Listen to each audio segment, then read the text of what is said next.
Bueno, muy buenos días o tardes, noches, según sea el horario en que ahora nos encontremos. Mucho gusto y soy Norma del Río.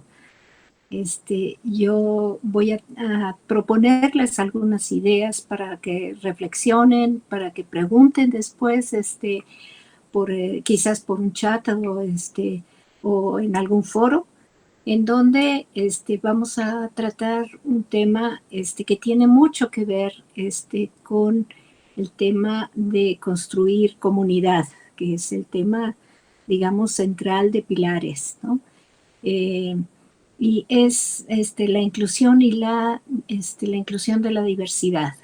Eh, en particular, en este tema vamos a tratar el día de hoy un tipo de discapacidad que no está excluyendo otros tipos de diversidades, sino al contrario, muchas veces esta, esta característica de las personas con discapacidad pueden estar en conjunto con otras diversidades que se ven muchas veces como diferencias o problemáticas, digamos, y se problematizan en la sociedad, y se les dan obstáculos para ser aceptados o tener algún acceso a servicios, a la educación muchas veces.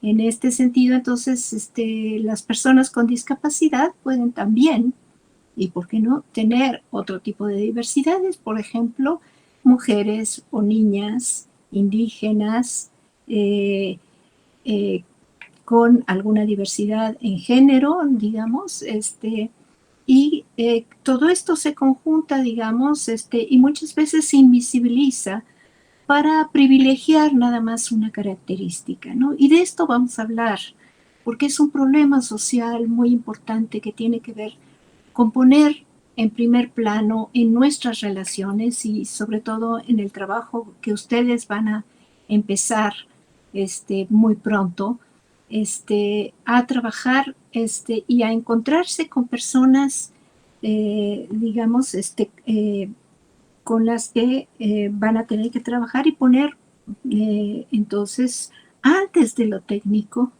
antes de decir yo no estoy preparado para atender a cierto tipo de personas, pensar en que lo más importante es esta relación personal, poner de frente a la persona y por eso he titulado esta presentación como Yo también soy, ¿sí? Porque muchas veces la situación de persona, el estatus de persona, a veces se borra por características y por imaginarios, por cosas que nos imaginamos y tenemos, digamos, en cierto sentido, prejuicios, digamos, de los que se trata de reflexionar y de pensar, digamos, y cómo desmontar esos prejuicios para realmente tener un encuentro profundo, que sea constructivo, que ayude a la promoción del cambio. Yo creo mucho en las imágenes para hablar, ¿no? Escogí esta imagen porque da la idea de, por un lado, uno puede decir por qué está usando esta especie de, no sé, como dificultad para caminar o para aproximarse, pero quizás esta idea de vuelo, ¿no? De los pájaros, de volar, esté siempre como algunos de los sueños de los humanos. Y esta situación de que no tenemos alas, de que tenemos que forjar el vuelo de muchas maneras, quizás no nada más en aviones o en sueños, sino también en proyectos en futuro, sea esto una imagen de partida que sea útil para ustedes. Eh, y como este curso está enmarcado en una idea de derechos, ¿sí? Vamos a entrar un poco con alguien que ha trabajado mucho esta idea de las capacidades, de las competencias humanas de las que tanto se habla en educación, que es Marta Nussbaum. Ella establece que hay capacidades humanas centrales para poder establecer un umbral mínimo de justicia social. ¿Cuáles son estas capacidades que todo humano debe de poder gozar y desarrollar y tener derecho a hacerlo? Uno dice vivir con dignidad, poder mantener la vida en condiciones saludables y que incluye vivienda, vivir con integridad corporal y libertad de movimiento para elegir relaciones. Vayamos pensando en cada una de estas características en relación a cómo cada una de estas, las personas con discapacidad y algunas otras diversidades enfrentan estos obstáculos para poder tener y desarrollar estas capacidades. Y me refiero a la dignidad, como dice en primer plano, ¿no? Es una característica que muchas veces poco pensamos. Eh, la de la integridad corporal y la libertad de movimiento y para elegir relaciones que tanto están limitados y constreñidos socialmente a poder elegir sus amistades, de gozar su propio tiempo, de vivir con esta situación de decir es mi cuerpo y así es, y no decir no, te tienes que operar porque pues no puedes, se ve muy feo, qué sé yo, todas estas cosas que realmente amenazan muchas veces esta autoestima, esta dignidad que tenemos que tener.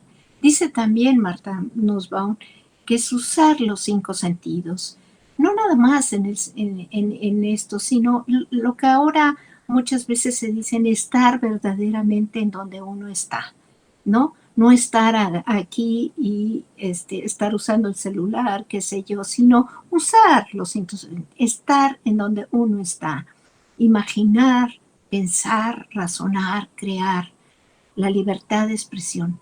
Esto que debe de estar presente en cada acto educativo en los que estemos inmersos, ¿sí?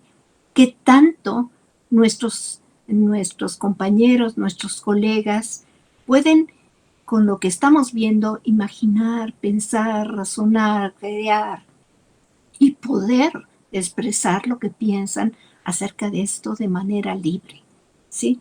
Poder también participar emocionalmente con otros, amar y desarrollar vínculos, ¿sí? Esta cuestión que ahora está tan amenazada por el COVID, ¿no? Esta participación y desarrollo de vínculos, esta cercanía necesaria con nosotros, que parece limitarse con esta distancia que se nos ha impuesto por razones de salud, etcétera. Y hago un poco antes de pasar a la siguiente referencia a esta imagen que escogí, es de una artista muy dotada, Michelle Solís. Ella es una joven sorda, madre ya, y que tituló eh, esta obra, La cosecha de mi savia. ¿Sí? Esto un poco como para hablar de estas competencias y capacidades creativas que hablan de otra manera, no necesariamente siempre con palabras, sino con otros lenguajes, la plástica, la, en este sentido la gráfica, perdón. Y bueno, nos seguimos con esta otra, que también es de otra artista que tiene, bueno, que tiene alguna discapacidad, la verdad no tengo presente, pero sí sé que es una artista que tiene algún tipo de discapacidad. Y seguimos con la lista de Marta Nussbaum, que ya da otras 4 características, que dice poder formarse una noción del bien y tener un proyecto de vida, ¿sí? No es nada más transmitir conocimientos, el poder es desarrollar capacidades humanas, no está nada más en el lado cognitivo, es también una cuestión de ética, que es la noción de bien, de bien común, sobre todo si estamos tratando de construir comunidad y de tener y de forjar un proyecto de vida, que muchas veces no nos cuestionamos para dónde vamos, ¿no? El autorrespeto y la interacción social y poder ser reconocido como persona. Esto es importantísimo y es el nodo principal de muchos conflictos, inclusive internacionales, ¿no? De esta situación, por ejemplo, migrantes, refugiados que vemos todos los días por la tele, ¿no? En donde no son reconocidos como personas y viven, se manejan como masas, se manejan con políticas totalmente selectivas, digamos, de acuerdo a la utilidad o no que puedan tener estas personas, ¿no? Vivir en armonía con otros seres en el entorno y sobre todo, y el último, y que a veces también se nos olvida mucho, es el juego, el gozo y el disfrute de la vida como algo central, específicamente humano, ¿sí? La capacidad de gozar, la capacidad de disfrutar la vida. Entonces, todas estas características, y las puse al centro, no solo por derecho, no solo como dice Marta Nussbaum, como justicia social, sino como una situación que tenemos que tener presente cuando tenemos enfrente a un grupo o a una persona con la que sentimos un poco el reto como para ver cómo damos o cómo interaccionamos o cómo logramos vincularnos como seres humanos de uno a otro, ¿sí? Bien, y sigo con este énfasis en la dignidad, porque la dignidad es el principio en que se basan los derechos humanos. Es el gran principio, la gran base para reconocer.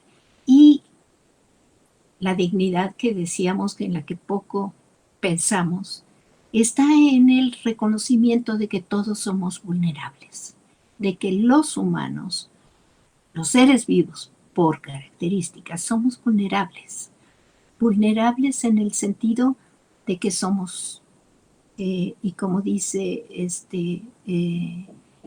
Marta Nussbaum, seguimos con ella, dice, convertimos esta normalidad en una buena manera de ocultar nuestra vulnerabilidad y de decir, solo aquellos otros son los vulnerables. Yo estoy bien, yo soy normal.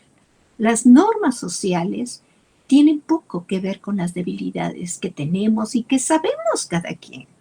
¿Cuáles son nuestras fortalezas? ¿Cuáles son nuestras debilidades? Dice ella, reconocer nuestra propia vulnerabilidad lleva a vivirnos con cierta combinación de adultez y de infancia, de aspiración sin la ficción de la perfección. Esta idea de que nosotros, los adultos, somos los perfectos, los que ya crecimos, los que ya estamos en plenitud, mientras que todos los demás, los jóvenes, los niños, las personas con menos educación, no tienen ese nivel de perfección que nosotros nos atribuimos, ¿sí? Y esto, dice Nussbaum, es una ficción en donde escondemos que no somos perfectos y que no somos invulnerables. Y esto es de otra autora que les recomiendo también, se llama Judith Butler. La imagen, como ven, hace alusión un poco al gran matemático que tuvo la cátedra de Newton en Inglaterra y que hizo maravillas acerca del universo y que vivía por situaciones biológicas y físicas con la necesidad de usar aparatos para poder interaccionar y poder moverse, dadas las limitaciones de una enfermedad degenerativa. ¿Sí? Dice Judith Butler, el cuerpo, en virtud de los mismos límites, se define por las relaciones que hacen su vida y su acción posibles. No podemos entender la vulnerabilidad corporal al margen de sus relaciones. Es decir, a pesar de que esta persona, por ejemplo, estaba de alguna manera atada a la silla y a la tecnología, traspasó las fronteras y aun y cuando ya no está con nosotros en vida, sigue teniendo impacto esta serie de relaciones y esta serie de eh, ir más allá, digamos, de estos mismos límites que a primera vista eran muchos, ¿sí? Hay que entonces repensar los límites corporales, repensar cuáles, dónde acabamos nosotros como nuestro cuerpo, cuáles son nuestros límites. Y en este sentido, Gregory Bateson, que es una persona de los años 70 que influyó mucho, y, y traigo, digamos, desde el pasado, porque es un ejemplo de cómo podemos traspasar nuestros propios límites corporales de cosas que dijo en el año 70 y que siguen siendo vigentes para nosotros para reflexionar. Decía Gregory, supónganse que soy un hombre ciego y uso un bastón. Voy haciendo tap, tap, tap. ¿Dónde empiezo? ¿Se termina mi sistema mental en el puño del bastón o en mi piel? ¿Empieza en el extremo distal del bastón o en la punta? Dice Gregory Bateson. Si los ojos, digamos, de un ciego de alguna manera están extendidos, digamos, por la sensibilidad en este bastón, digamos, hay que pensar entonces en estas situaciones que definen nuestros límites corporales. La imagen de este parque en donde está alguien sentado muy a gusto en una burbuja, ¿no? Que sería muy moderno para ahora en los tiempos de COVID.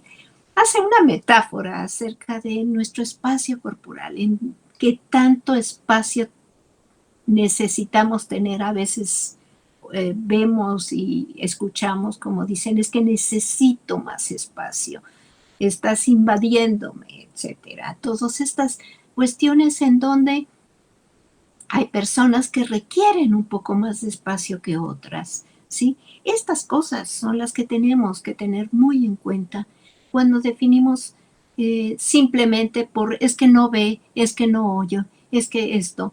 Cuando nosotros estamos tejiendo relaciones de otra manera, tal y como en el cuadro de Remedios Varos sale ahí a la derecha arriba, en estos torres, digamos, mentales en donde cada quien trabaja, pero que tendemos a unir redes de otro tipo mediante el trabajo, mediante los pensamientos, mediante la computadora, mediante la tecnología, que amplía nuestros límites corporales.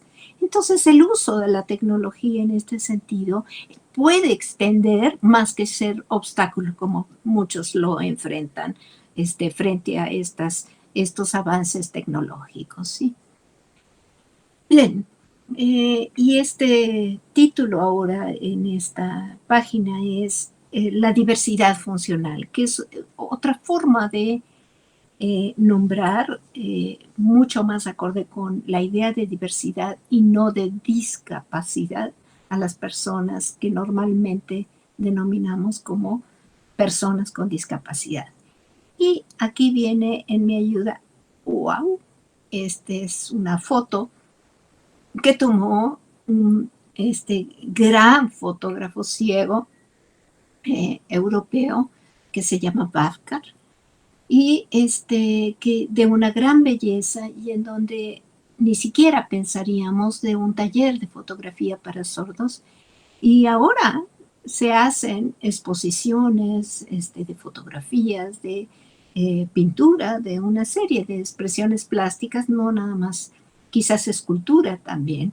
Y comenta Vygotsky, que es un educador de principios del siglo pasado, de los años 20, 30, ¿sí? En donde decía, allí donde el desarrollo orgánico resulta imposible, hay infinitas posibilidades para el desarrollo cultural. Es decir, las posibilidades no terminan en los límites de nuestro cuerpo. puesto que la cultura es parte de nosotros, ¿sí? Somos humanos gracias a estas situaciones de cómo es que nos convertimos de cachorros humanos en hombres, en plenamente seres humanos. Dice Vygotsky, y sigo retomando a este autor, que les recomiendo, por cierto, dice, estamos acostumbrados a que el hombre lea con los ojos y hable con la boca. Tan solo el gran experimento cultural demuestra que se puede leer con los dedos y hablar con las manos, y revela todo el convencionalismo y movilidad de las formas culturales del comportamiento. Esto implica, entonces, que las limitaciones que veamos nos hacen pensar en alternativas e innovaciones que después serán muy importantes para avanzar como seres humanos. La diversidad no es una limitación humana, es un reto para pensar otras formas posibles de ser humano. Borges dice, Jorge Luis Borges, un poeta, un escritor excelente, dice, ni tiniebla ni caos. La tiniebla requiere ojos que ven, como el sonido y el silencio requieren el oído y el espejo la forma que lo puebla. Es decir, hay que pensar, sí, en posibilidades, pero también hay que escuchar las alternativas y las formas que nos narran en cómo han resuelto cosas y que pueden ser bastante reveladoras como para construir juntos y no pensar siempre en que nosotros tenemos que a ver cómo le resolvemos el problema. Escuchemos primero a la persona que tiene que decir cómo soluciona cosas que para nosotros serían imposibles sin ayuda de la visión o sin ayuda de la audición, por ejemplo, o sin la posibilidad de un movimiento independiente. Y generalmente siempre vemos este tipo de diferencias y de diversidades en base a déficits y a situaciones que están siempre definiendo a la persona en términos negativos. No puede hacer esto, no puede hacer lo otro, es improductiva, es incompetente, no puede ser educada, ineducable, es limitación funcional, es vulnerable, es improductiva, debe de ser protegida, y se arroja en esta teoría del déficit, como siempre se dice, al niño junto con el agua, ¿no? Junto con la bañera. Negar, dice el diccionario de la Real Academia Española, definir a alguien por términos negativos implica todas estas acepciones que dice la Real Academia Española. Decir que algo no existe, que no es verdad, que no es alguien como cree o afirma. Dejar, fíjese qué importante, dejar de reconocer algo y no admitir su existencia. Cuando definimos a las personas con discapacidad en términos negativos, estamos dejando de reconocerlos, ¿sí? Decir que no a lo que se pretende o a lo que se pide y no concederlo. Estamos limitando, estamos prohibiendo, estamos impidiendo, estamos estorbando. Nos convertimos nosotros mismos en un obstáculo, ¿sí? Bien. Y también cuando nos vamos con estos prejuicios que se llaman sociológicamente estigmas, es decir, con estas situaciones de decir, ay Dios, pues es que es un tonto, o es un ciego, o es un sordo. Estamos conduciéndonos con esta forma de minorizar Y esto quiere decir de pensar, de tratar de hacer menos a otra persona y que cuestionamos su estatus de persona. Y esto inclusive por las leyes muchas veces se cuestiona estas mismas cosas, sobre todo todas estas innovaciones en las leyes acerca de cómo se controla a la persona que tiene una discapacidad y no se le permite ser poseedora de o que herede, que tome decisiones, sino otros realizan las decisiones por ellos, porque se cuestiona el estatus de persona. Y esta manera de conducirnos con estos estigmas, con estos prejuicios, por estas ideas negativas, eh, convierte a la persona y hace que esta categoría, esta característica que debería de ser, no sea solo un atributo que define su identidad de manera singular y separada, sino que todo la idea de que no puede se convierte en una categoría total, ¿sí? Y de decir yo no puedo, yo no sé, esto va más allá de lo que yo pueda. Se necesita un especialista para poder tratarlo. Yo no sé nada de esto y nos estamos eh, conduciendo con estereotipos, en un asunto en donde el control se vuelve en un asunto central y se obstaculiza la posibilidad de cambio. Y cambio es aprendizaje, que en este caso para nosotros es una obligación de tratar de compartir y de construir ambientes de aprendizaje, ¿sí? La diferencia aquí se vuelve una característica indeseable que lo desacredita como persona y se miniaturiza a las personas. Esto quiere decir minorización, ¿sí? Tenemos entonces no solo una identidad, no es nada más el ciego o la ciega, o la sorda, o la inválida, digamos, como muchas veces se les nombra despectivamente, sino tenemos todos nosotros múltiples identidades. Esta idea de que somos nada más tenemos una sola identidad y tenemos que buscar nuestra identidad. Es realmente una idea bastante reduccionista. La idea de que uno es idéntico a uno mismo y de que tenemos y cambiar esta idea a la de compartir nuestra identidad con otros, porque eso es, nos miramos a través de los otros. El principio y uno de los principios más potentes de aprendizaje es el de imitación, el de ve cómo lo hago y después tú lo haces, ¿sí? Y esta idea, digamos, de múltiples identidades implica entonces una libertad de escoger entre opciones posibles de ser uno mismo, ¿sí?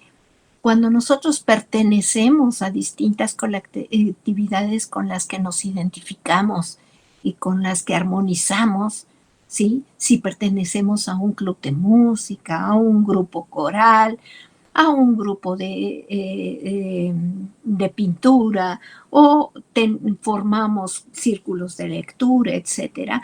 En cada uno de estos espacios se sale una parte distinta de nosotros y muchas veces en el espacio en que hayamos conocido a una persona veremos cómo se expresa una faceta de uno mismo que no se expresa en otros entornos, ¿sí? Entonces, nosotros somos diversos, somos, como diría el poeta Mario Benedetti, nuestros otros, ¿sí? Realmente no podemos ser alguien acabado, alguien agotado en una definición. Y esto es lo que hacemos muchas veces al definir y al pretender que una característica de esa persona totalice la definición de quién es, ¿sí?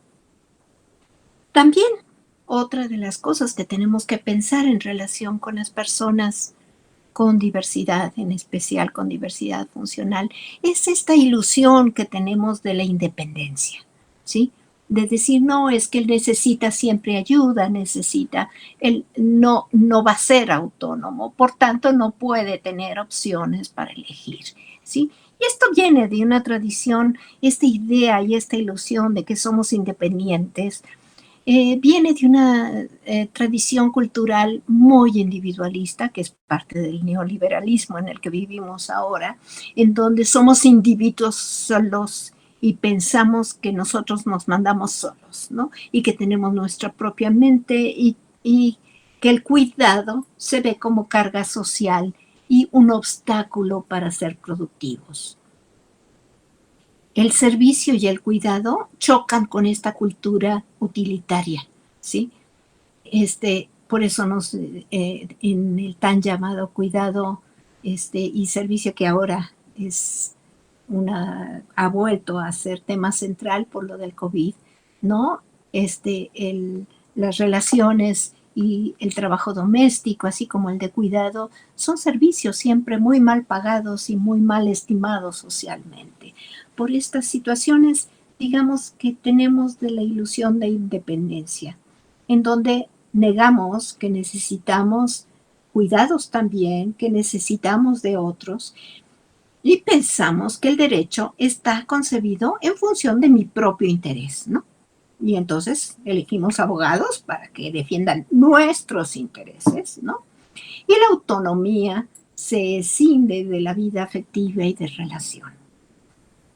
Si somos autónomos, no necesito de los demás, yo soy muy libre, soy adulto, ¿sí? Todas estas ilusiones en donde pensamos que entonces somos responsables porque somos independientes. Frente a esto, está ahora la ética del cuidado y de la responsabilidad, que no es un asunto nuevo, sino viene de las culturas tradicionales indígenas, en donde la comunidad entra en primer plano, donde el cuidado por los otros es parte de nuestras responsabilidades y es parte de la crianza, donde lo social implica vinculación, compasión, responsabilidad, estar implicado con el otro y que esto no amenaza el que yo me considere que también puedo tener mi propia posición, en donde la singularidad de cada uno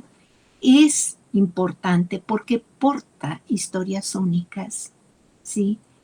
Y que el interés, el bien común es lo fundamental para poder tener lo que se llama ahora la cohesión social, la solidaridad, el reconocimiento de que cada quien ocupa un lugar distinto y que la perspectiva del otro me puede ayudar, que tengo la obligación de escuchar, que somos plurales, que nos complementamos más que competir, ¿sí? Y que esperamos reciprocidad como parte de este reconocimiento de que existimos, ¿sí? Cuando nadie nos reconoce, cuando no nos contestan, cuando no nos escuchan, nos sentimos invisibles, nos sentimos devaluados, afectados en nuestra dignidad, ¿sí? Pero entonces en irnos de ese vaso medio vacío del que hablábamos al principio cuando tratamos de pensar sobre una persona con diversidad funcional o con discapacidad, como quieran llamarle, ¿sí? Pensar en una educación con un enfoque de capacidad, ¿sí? Tenemos que ampliar horizontes. No es nada más la educación y nuestro trabajo el transmitir y que reproduzca información. Esto verdaderamente lo puede hacer una máquina, ¿no? No para eso educamos. Educamos para ampliar horizontes, para tener un proyecto de vida con opciones valiosas. Y no es lo mismo, como dice Amartya Sen, hacer algo que elegirlo y hacerlo. Es toda la diferencia. No es nada más de decir, bueno, ay, perdón, no es nada más hacerlo, sino porque lo elegí, lo hago. Es incorporar la libertad en la educación. Esto es sumamente importante. Esta es una situación central que debe diferenciar la educación en pilares, ¿sí? En donde reconocemos a las personas como agentes, y eso quiere decir gente que está decidiendo y optando y decidiendo hacer lo que hace porque así lo decidió, ¿sí? Hay un equilibrio entre ser agente, decidir y hacer cosas, y la interdependencia de la que hemos hablado, ¿sí? Y es que las cosas no suceden en el vacío, tal y como muestra la imagen, ¿verdad? Sería imposible atravesar si no pensáramos en los demás, en donde cada uno puede soportar al otro mientras pasa en el aire, ¿sí? Lo que es imposible para uno es posible para dos, dice Vygotsky. Entender la interdependencia como una base social y necesaria, con ese supuesto podemos potenciar y sinergizar mis propias capacidades. Es decir, sí, a lo mejor no lo puede solo, pero conmigo lo va a hacer, ¿sí? Y esto implica modular qué tanto vamos a controlar, y la idea de educación es primero tener y ayudarle, que eso controla un poco la tarea. Cuando estamos ayudando a otro, estamos limitando y estamos dirigiendo de alguna manera la tarea, e ir quitándonos, ir haciéndonos un paso atrás para que el otro vaya haciéndolo y pueda seguir adelante, ¿sí? Para que él mismo o ella misma se apropie de la actividad. Y el error aquí tiene un valor de aprendizaje. No es de decir, es que nunca vas a aprender, ya ves, ya te equivocaste otra vez. Sino, el error siempre proporciona una clave de esta reflexión que nos obliga a parar y a decir, a ver, ¿qué hice? Por qué me estoy equivocando en esto otra vez? Y poder reflexionar y encontrar por dónde puede ser el camino, o que quizás mi hipótesis vaya hacia otro lado que no es el que ahorita importa. ¿Qué tenemos que hacer entonces? Tener una comunicación e interacción basada en el respeto. Vamos a ver algunos de estos principios para comunicarnos con el respeto. Pensar que todos hacemos uso de las tecnologías para lograr hacer cosas que rebasan nuestra capacidad. Las herramientas, la tecnología, los apoyos, las prótesis, todo esto es parte de la cultura y es parte de nuestras extensiones mentales. La educación es otra herramienta que usamos para poder ir más allá de nuestras capacidades. El hombre funciona gracias a que todos tenemos lazos de dependencia con otras personas y con las cosas, ¿sí?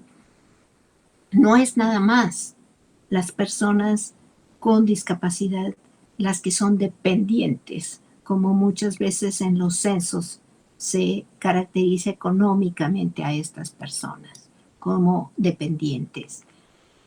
En realidad todos dependemos de otros. Y las personas, y esto es muy importante, tienen un nombre para referirnos a ellas.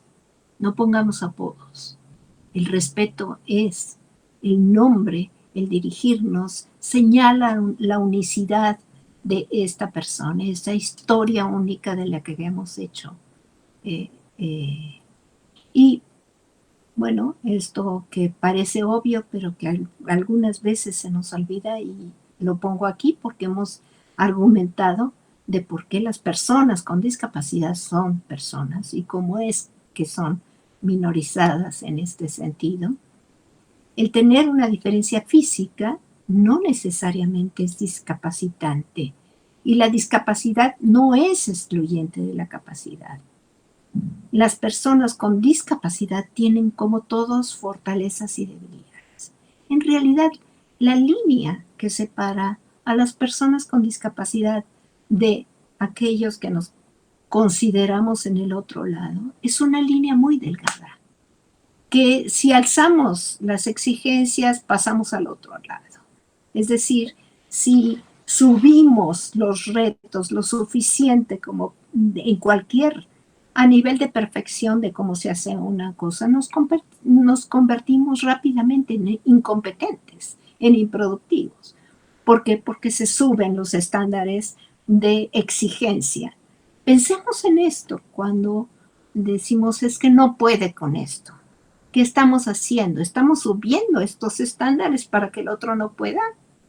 ¿Cómo podemos ajustarnos para asegurar su propia competencia? Y este es de Michel Bakhtin. Este es un filósofo, un lingüista, en donde dice que reflexionó mucho acerca del otro, de cómo nos relacionamos, de qué quiere decir el otro y cómo es que el otro nos da muchísimo más. Dice, al mirarnos uno al otro, dos mundos distintos se reflejan en nuestras pupilas. Nos planteamos siempre preguntas nuevas y buscamos en el otro respuestas a nuestras preguntas. Y nos responde descubriendo ante nosotros nuevas cosas, las nuevas profundidades del sentido, dice.